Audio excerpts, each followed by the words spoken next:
Welcome to The You Relationship, a podcast all about relationships, covering topics like marriage, divorce, dating, parenting, and most importantly, the relationship that you have with yourself.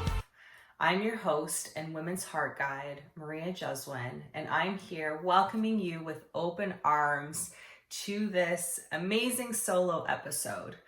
Now, on today's episode, I'm going to be talking about how to trust the universe and how that intuitively and can happen, and the signs that we receive and the way that the universe is speaking to us on a regular basis.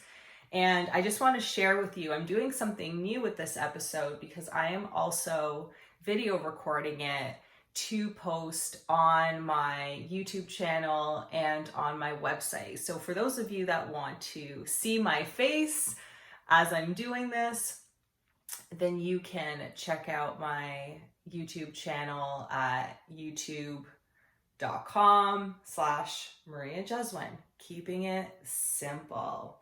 So I've really been loving doing these solo episodes. This is the second one I've done so far.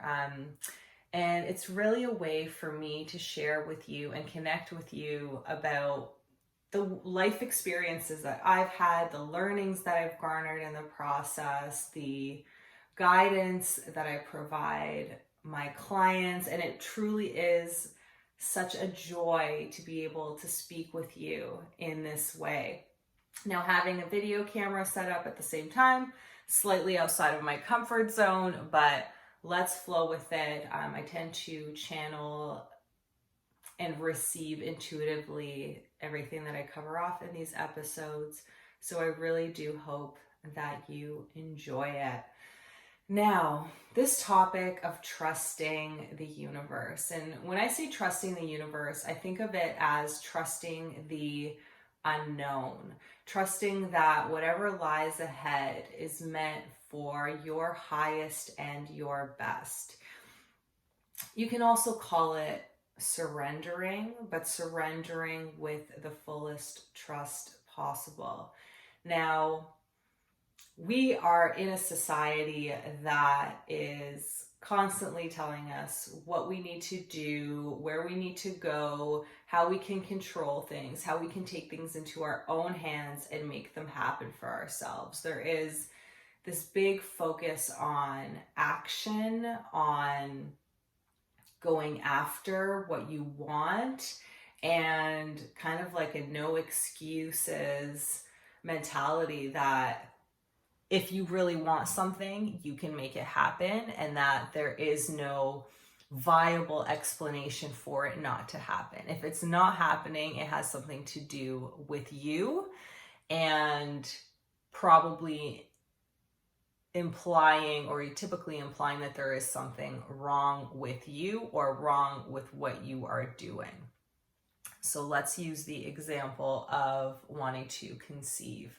So I know, and I'm sure you do as well, there are many women out there who are wanting to get pregnant and are not.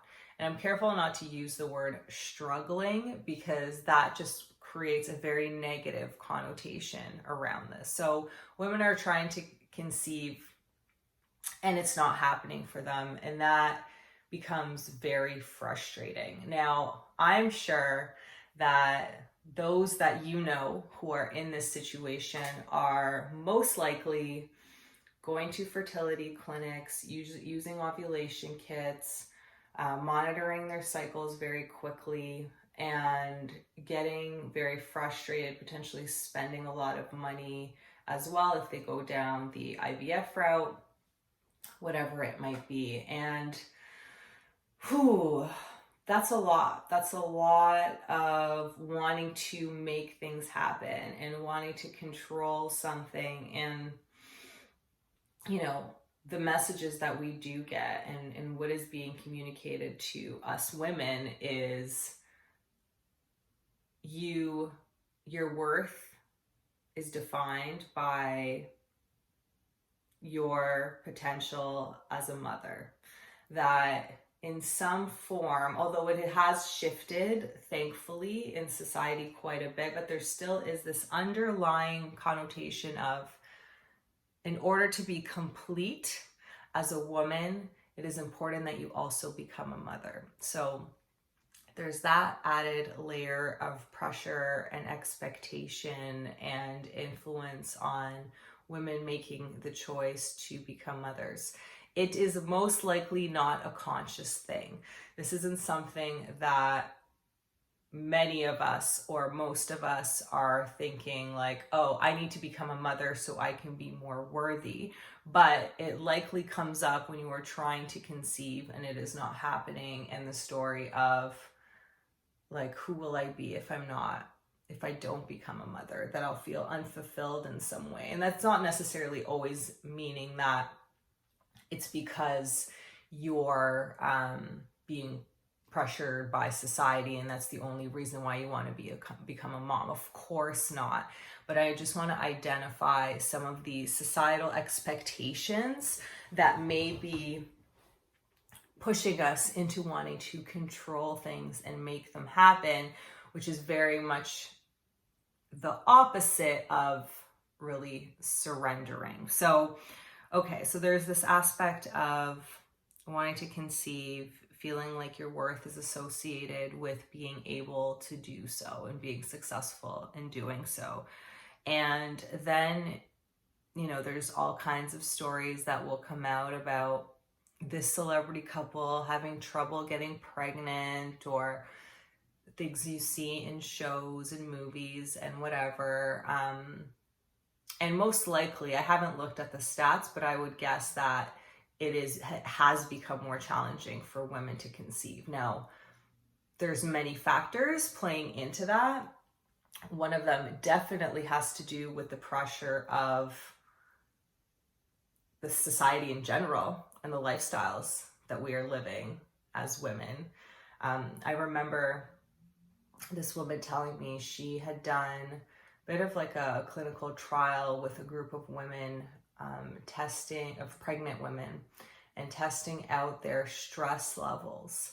And the pregnant women that were coming in, just regular women living in cities, were coming in, and their stress levels were being tested and showing to be as high as those who were in the war or who are in very traumatic, high intense situations. So this is an interesting example that I bring up because it talks about and it shows this aspect of stress that is definitely a factor when it comes to conception. Now, this episode isn't meant to only be talking about conception, but this is what's coming through, and I think it's very important to note that would obviously have a factor. So women are trying to conceive, going to the clinics, getting needles, going through just the pain and the discomfort of that, no matter what they're feeling, no matter what their bodies are doing. It's like, well, you suck it up, like, put that needle in my arm, or inject me with whatever, or use these ultrasounds and technology on my body because I will do anything to get pregnant. And for anyone that's been on this journey, my heart goes out to you because I know it's not an easy one at all. But I am using it. I'm using a very sensitive topic to give an example of trying to control something coming about. Then I'm sure you have also heard the stories of women who were told that they're not fertile, were told that they can't have children, and then several months go by, they stop trying, they take all the pressure off, and they get pregnant. Now, I'm going to talk about this aspect of conception from a spiritual space. So, what I have learned and what I believe is that spirit babies the spirits of our children come in beforehand and before they're actually conceived. So they've already selected you as a parent, and they're around you up to X amount of time. There really isn't like a standard range of time of when this child's spirit would be around you. And they are observing, they are nudging you in certain directions, encouraging you to perhaps, move out of the city before they come in, or leave your job, or whatever it is. So they're already nudging you in certain ways to create the environment that they need and they want to enter into this life, okay? To be conceived and to receive whatever, to become into whatever situation they need in order to complete on their soul's mission in this lifetime, their soul's purpose in this lifetime. And I will do another episode really diving into this, because you can go in a lot of different directions in it. But ultimately, these children are choosing when they come in. They are the ones being like, okay, at this moment, this is the right time. This is when things are aligning, and this is when I'm going to come in. And as much as we'd like to think that we have control over it, of course, you need to be having sex to get pregnant.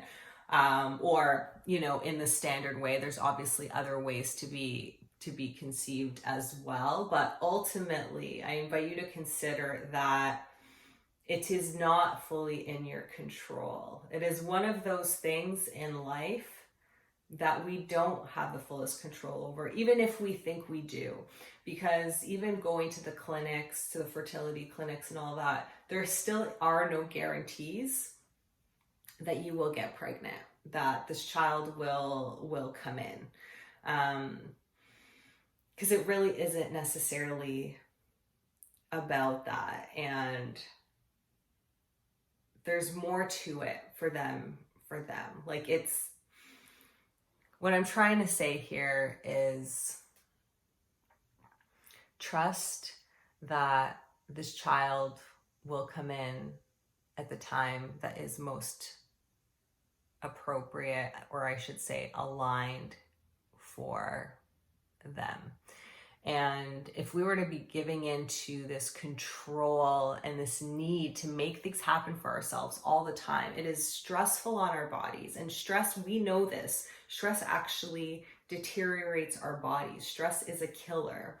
So we're adding stress to ourselves. It's likely causing conflicts in our relationships, maybe with other family members. It might be affecting your work. And this is just one example. This is conception.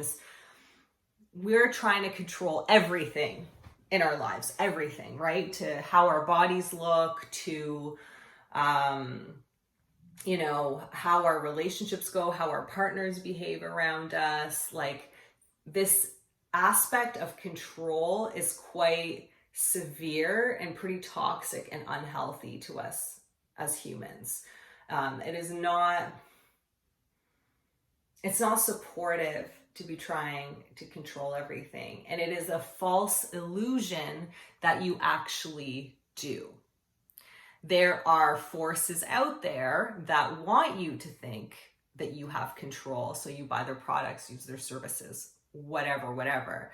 But ultimately, you may have an influence, but you do not have the fullest control.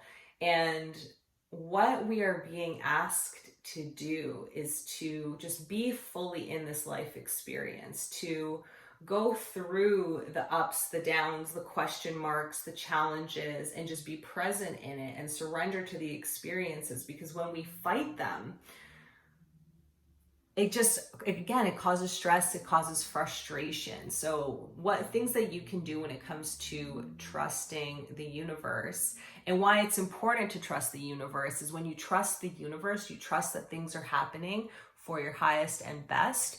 And that can make the experience a lot lighter to go through, a lot easier to go through, because you will have this level of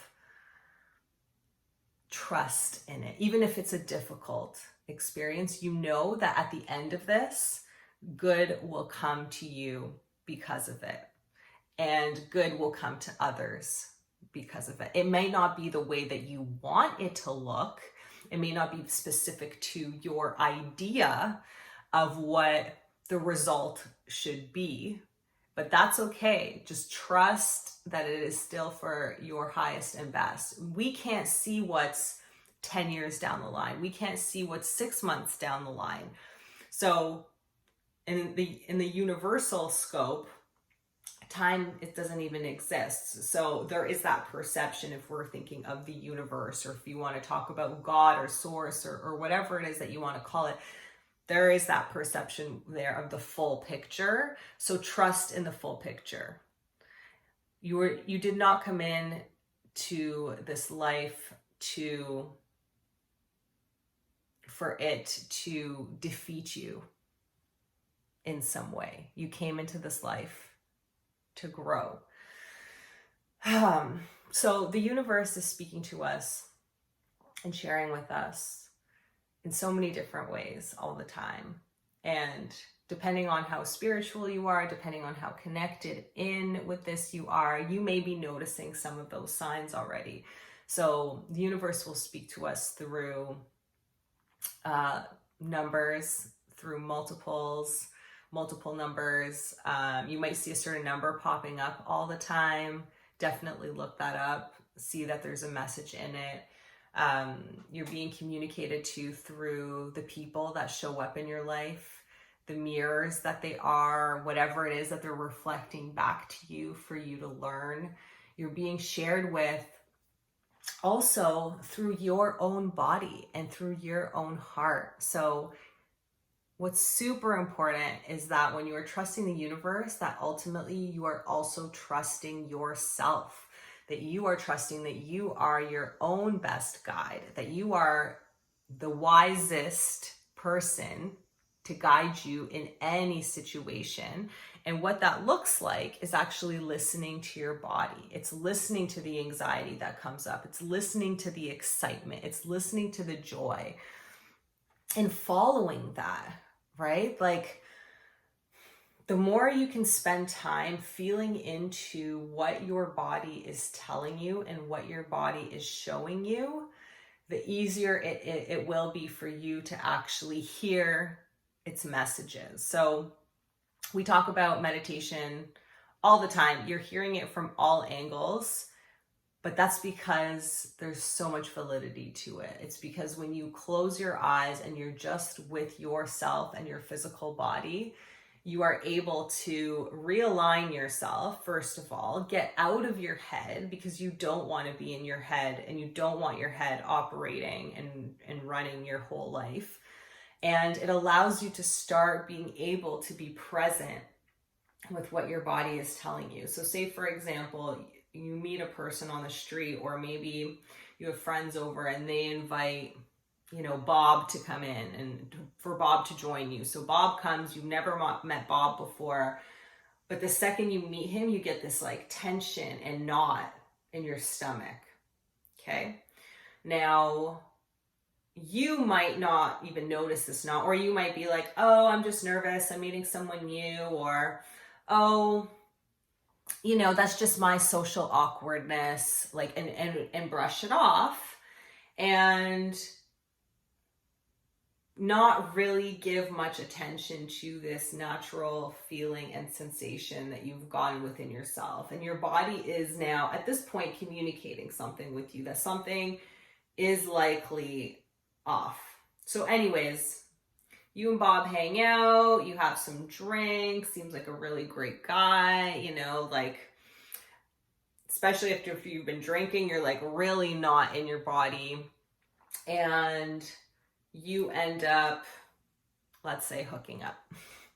You end up hooking up with Bob, and then the next day, you're not feeling great about the experience, but whatever, it happened, and you find out that Bob has a girlfriend, let's say, or Bob then is very cold to you after that one night, and you don't understand why. So what may have been happening in that situation was your body telling you this person is not for you.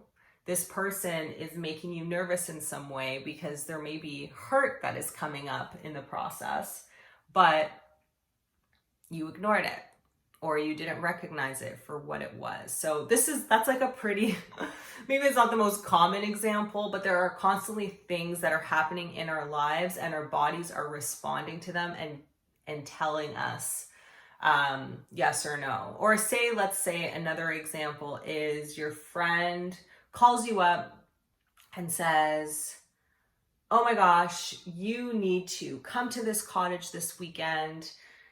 It's going to be great. I'm sorry it's last minute, but my friend just bailed and there's now a room for you to stay in. Can you come? And you're like, oh my gosh, you had a weekend full of things that you wanted to get done, all of these plans. But when you hear about the cottage, something within you just lights up with excitement. Like something is like, oh my gosh, that would be so much fun. So you tell your friend, you know what? Let me get back to you. And she's like, okay, well, let me know soon. So you take a step back, you go back into your life and you're like, fuck, like I really do have a lot of things that I need to do. I have to, get my car detailed. I need to clean the house. I need to go run this errand, that errand. And that's your brain kind of popping in and saying, hey, it's probably best that you stay home and be responsible, because when you're responsible, you're being in control and you're getting things done and da-da-da-da. But if you take a step back and just kind of sit into your body and remember what it felt like when that first experience came up and the excitement, and when you sit there and when you think about yourself staying home and running errands versus going to the cottage, you have a very different feeling. Staying home feels like heavy and lonely and just, productive. But going to the cottage feels exciting and uplifting.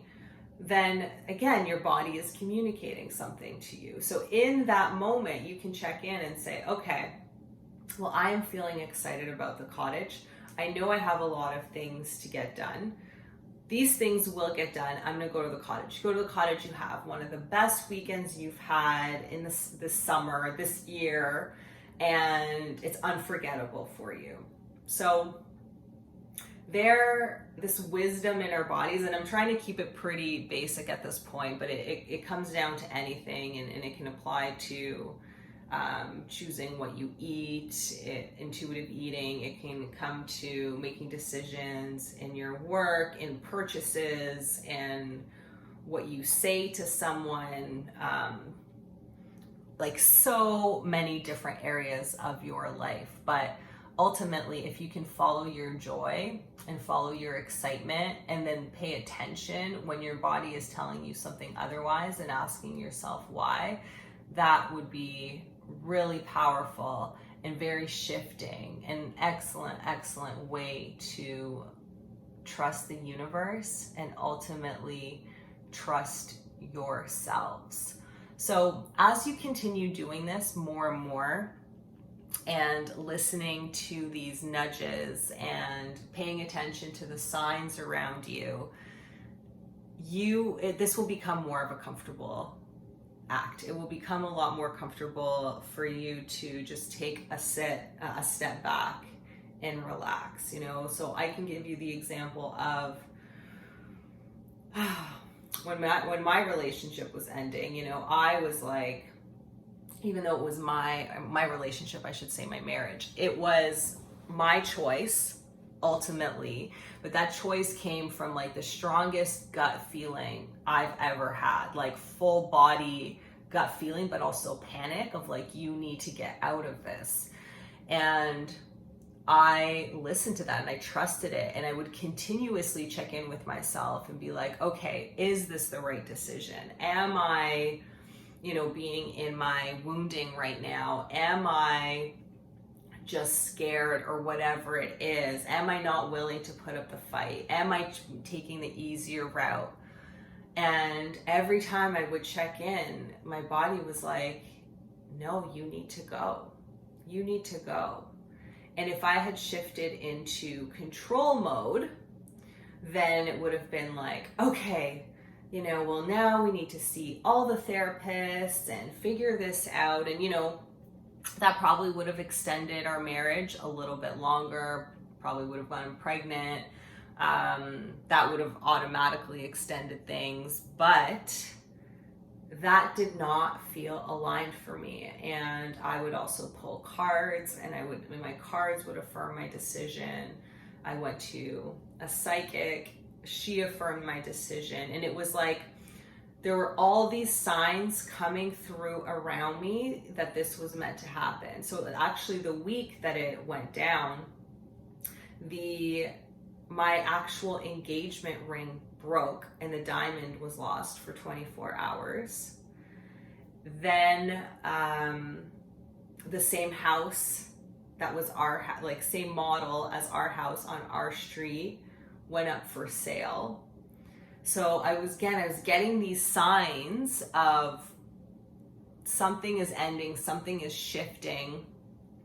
I wasn't aware that it had to do with my marriage, but the universe is there until afterwards. But the universe is there really just like showing us and guiding us and saying, trust me, like this may come.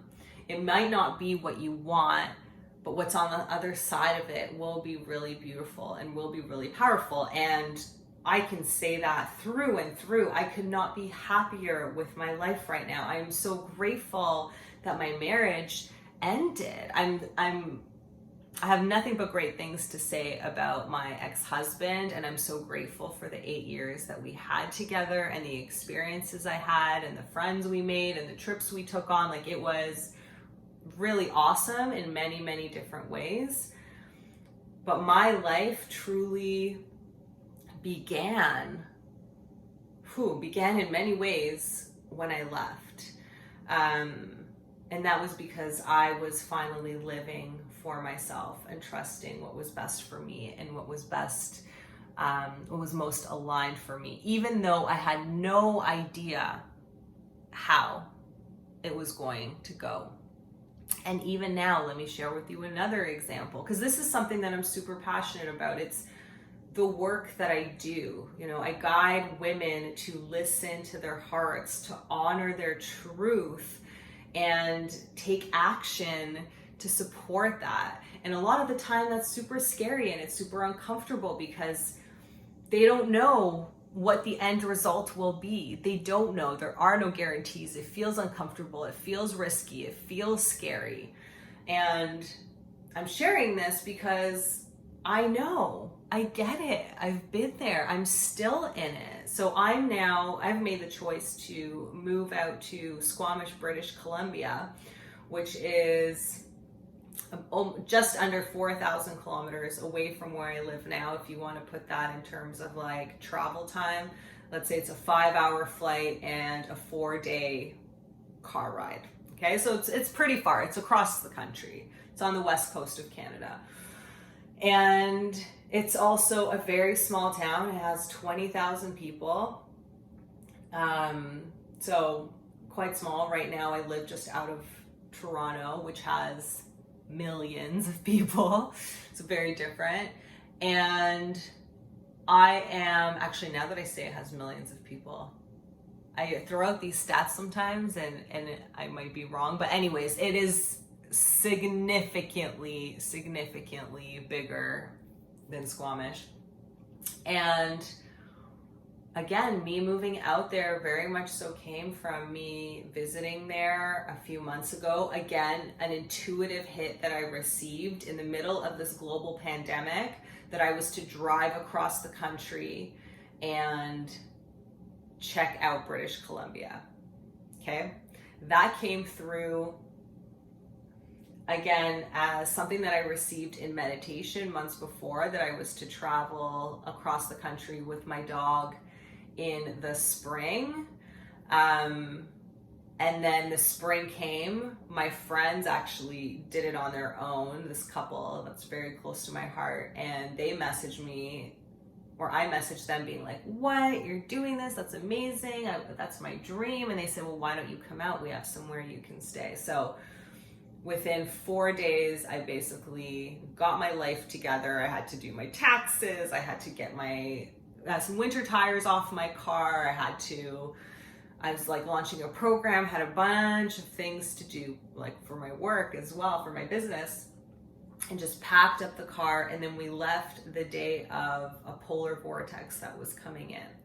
So again, like snow squalls in the middle of May, and madness was going on. But as I was planning to go, with a 4-day turnaround, everything was lining up. I had no issues getting car tires. My taxes got done really quickly. Like everything was just lining up so beautifully. So I knew that this is what I was meant to do. I knew that, okay, thank you, universe. You're affirming this choice, this calling, this feeling that I'm getting.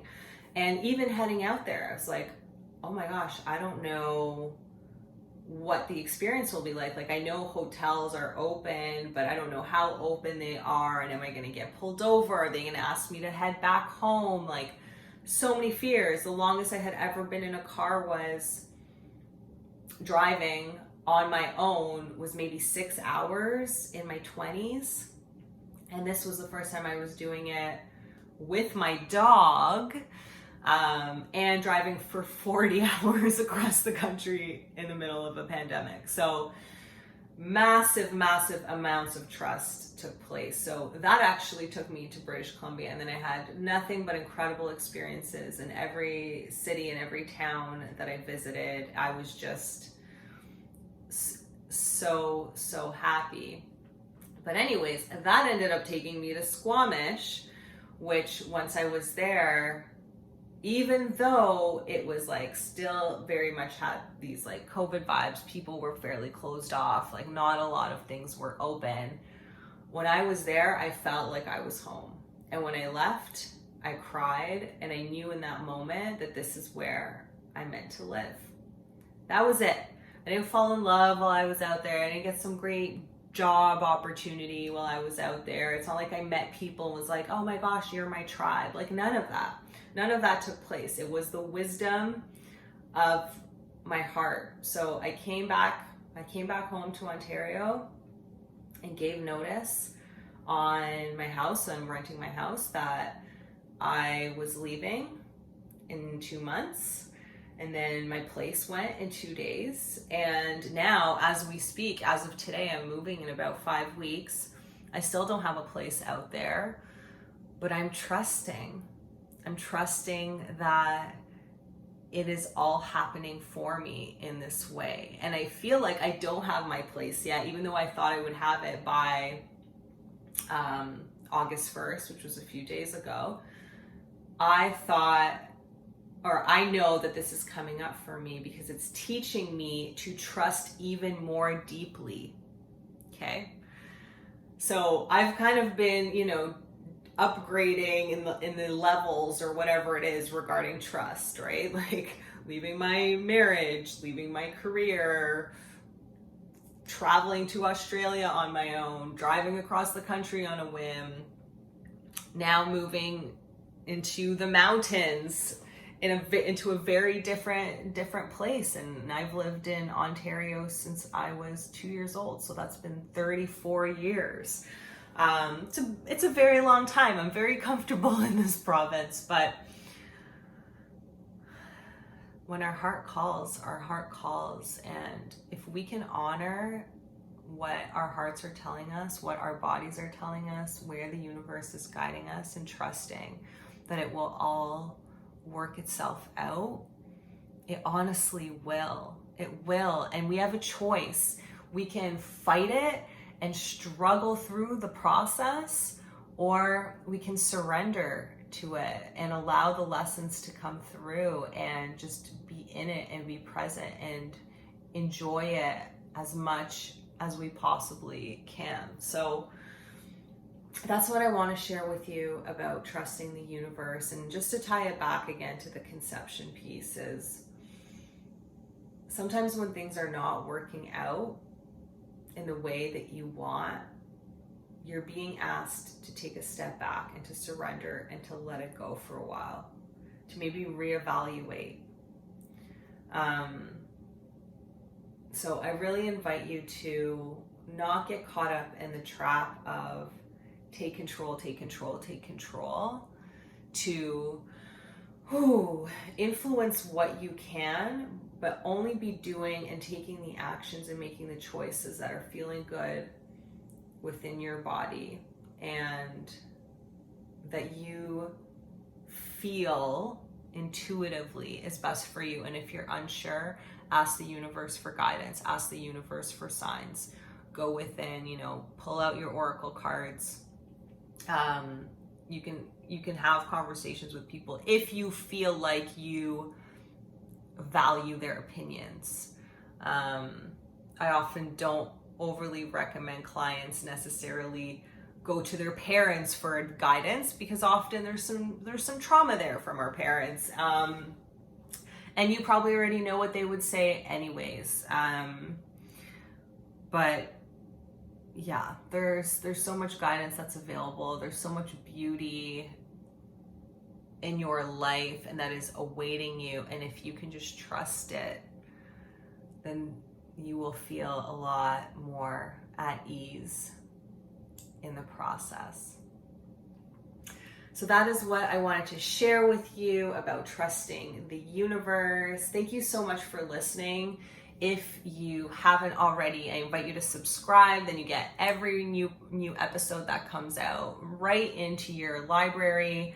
Would also love it if you would leave a review, share this. If you are watching this, then please comment below, like it, subscribe to my YouTube channel. Let me know what your thoughts are on this podcast, on this episode.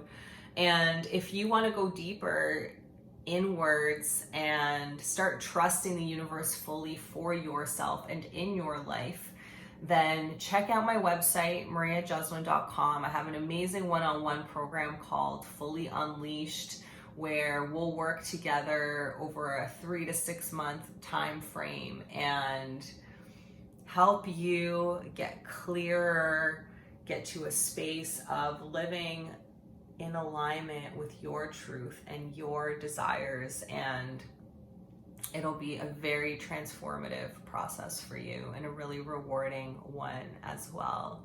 So thank you again for listening. Until next time, big love to you.